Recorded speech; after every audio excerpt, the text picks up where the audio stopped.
Quick, 1 second review. Despicable. So they made another Grudge film, eh? Ooh, how interesting. I wonder if there's any way this could be worse than the Sarah Michelle Gellar one, or the 2 sequels that followed it. Yes, amazingly enough, I'm pretty sure this is the worst film in the entire Ju-on series, which somehow is about 13 films long now. So basically a care worker or something in Japan is in the house that's cursed. That, you know that house? That house, yeah, it's the house. It's the house. Then she leaves and the curse follows her, and now nobody will mention the Japanese house, or if it's still cursed, or how that even works for the rest of the film. So let's just understand the rules here quickly. The curse follows you, connects to people that are in the house, and focuses on them. So, she brings it to America and it kills her and her family, and then the next people that live in the house, and there's also a real estate guy that comes to the house, and he comes in, so it follows him and it kills him. Right, and there's a cop, and he went in, and it follows him, and he eventually kills himself because of it.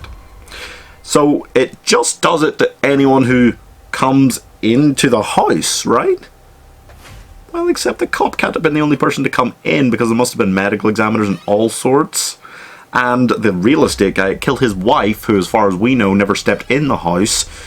Okay. Anyway, the film's about a police officer in 2006, and she's working on a case with her new partner, who worked on the previous case in the house without ever stepping inside. Yeah, he was allowed to just continue working the case the whole time it was a thing, without ever going inside. They let that happen. But don't worry, we get to time jump away from that to 2004 and 2005 to find out what happened to all the people that got killed, okay? So that's going to be really interesting, because we don't know, ooh, will the ghost get... Oh, wait, no, we already know they all die. Yeah. So that's... pointless storytelling without stakes, isn't it? Yeah. So the big question is really whether Andrea Riseborough's character will make it out alive, because we don't know that. So it's good that they spend a lot of time with her to make her a really interesting oh, no? No? No. Okay.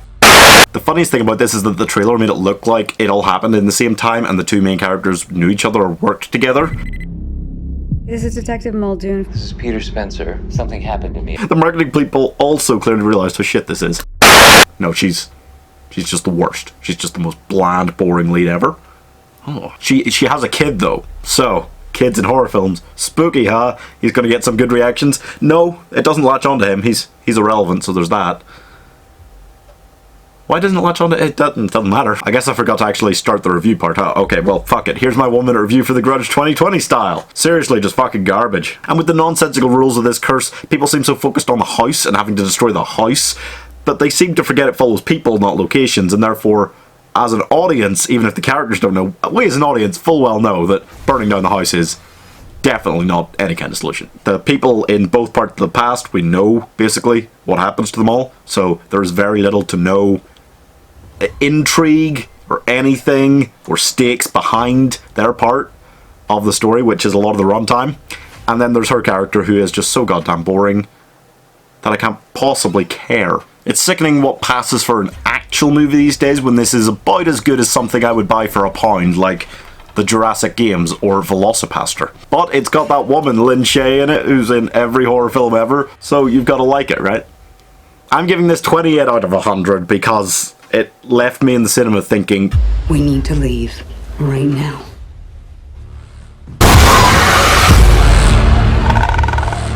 ...2001 Maniacs Field of Screams, Insidious, Next Stop Murder, Killer by Nature, Chillerama, Rosewood Lane, Big Ass Spider, Insidious Chapter 2, The Signal, Body Snatchers, Grace, Ouija, Tales of Halloween, Helen Keller vs. Nightwolves, Sick People, Director's Cut, Jack Goes Home, Abattoir, Buster's Mal Heart, The Midnight Man, Ouija Origin of Evil, The Black Room, Insidious, The Last Key, The Final Wish, Bayou Tales, Room for Rent, Get Gone, Gothic Harvest, and The Grudge.